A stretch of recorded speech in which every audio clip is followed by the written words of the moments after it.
अस्सलामुअलैकुम सामीन। यकुम जुमादल ऊला की तारीख शुरू हो चुकी है, 15 नवंबर है।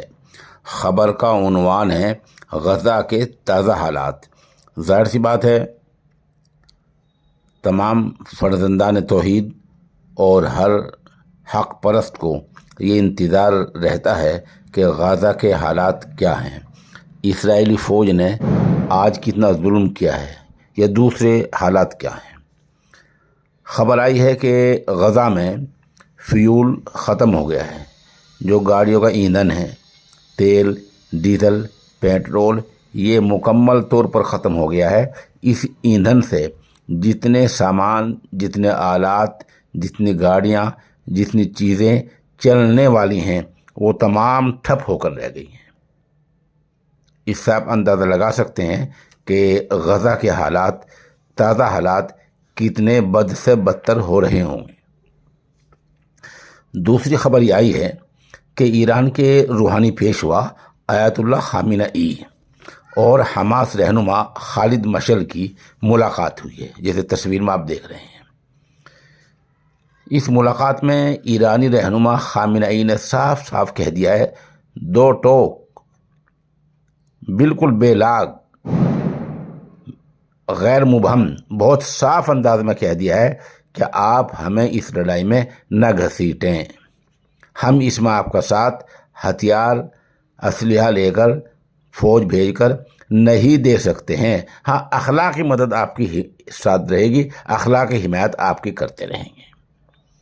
वजह क्या बताई? खामेनी ने कहा कि नवंबर में हमारी आपकी मुलाकात हुई थी, आपने 7 अक्टूबर के हमले का कोई तज़किरा नहीं किया था, इसलिए हम इसमें आपका साथ हथियार लेकर नहीं दे सकते हैं, फ़ौज भेजकर नहीं दे सकते हैं, अखलाकी हिमायत रहेगी। ऐसी बातचीत सामने हुई है। और ये मुलाकात 48, कोई कह रहा 48 घंटे पहले हुई है, कोई कह रहा ये कुछ और पहले हुई है। बहरहाल ये मुलाकात हुई है। इस मुलाकात में ये बातें सामने आई हैं।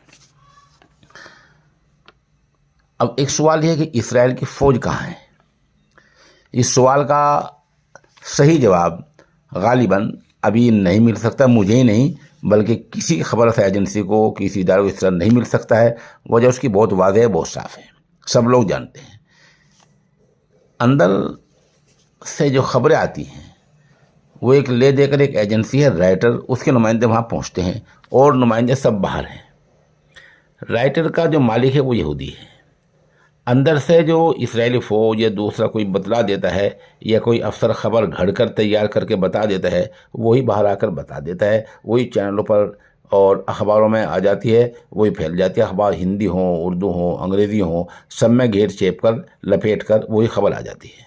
इसलिए सही अंदाज़ा नहीं है। आज उन्होंने ये कहा है कि हम शिफा अस्पताल में दाखिल हो गए हैं और हमने हथियारों पर कब्ज़ा कर लिया है और हमने इसराइल हमास लड़ा के मार गिराए हैं और हम बेसमेंट की छानबीन कर रहे हैं, तलाशी कर रहे हैं। सवाल ये है, जहाँ उन्हें तलाशी के अल्फाज बोले हैं वहाँ कुछ निकलता हुआ किसी वीडियो में नहीं दिखाया है, जिसके माने कुछ बात गोल है जो वादे नहीं हो पा रही है। उन्होंने कहा कि हमास के हमने लड़ा के मार गिराए हैं, मतलब ये कोई जिंदा नहीं पकड़ा गया है। ये झूठ भी हो सकता है और ये सच भी हो सकता है। अस्पताल में वो पहुँचे नहीं पहुँचे, ये बात बड़ी हद तक सही हो सकती है कि ये अस्पताल में वो लोग पहुंच गए हैं, लेकिन आगे दूसरी बातें हैं, उनके झूठ होने का पूरा पूरा इम्कान है। लड़ाई का रुख क्या है? लड़ाई का रुख ये है, आपको पता ही है कि अमेरिका ने साफ तौर से हथियार लेकर इसराइल का साथ दिया है। और अभी भी जो बयान जारी हैं या इसराइल या अमेरिकी सदर वहाँ पहुँचे थे या जो कुछ अमेरिकी ज़राए हो सकते हैं हिमायत करने के, वो तमाम ज़राए के साथ में इसराइल की हिमायत कर रहा है। अरब ममालिक कहाँ हैं? अरब ममालिक अपनी ताकत, क़ुव्वत और शौकत सब कुछ होने के बावजूद भी उतना साथ नहीं दे रहे हैं जितना साथ देना चाहिए। अभी तक इनकी जो बातें हैं वो मजम्मत तक महदूद हैं। ये बायकाट कर सकते हैं, सफारती ताल्लुकात ख़त्म कर सकते हैं, एम्बेसी की हटा सकते हैं और तेल वहाँ न भेजने पर फैसला ले सकते हैं। और बहुत सारी चीज़ें ऐसी हैं जिसको ये लोग कर सकते हैं और लेकिन नहीं किया है। वहाँ की मसनूआत का बायकाट कर सकते हैं, जो चीज़ें प्रोडक्ट हैं जो इसराइल के, उनके सब मिलकर बायकाट कर सकते हैं, लेकिन नहीं कर रहे हैं। तो इस तरह हमास के साथ ज़ाहिर में कोई नहीं है। अंदर खाने कोई हो تو اس کا ہمیں پتہ نہیں ہے.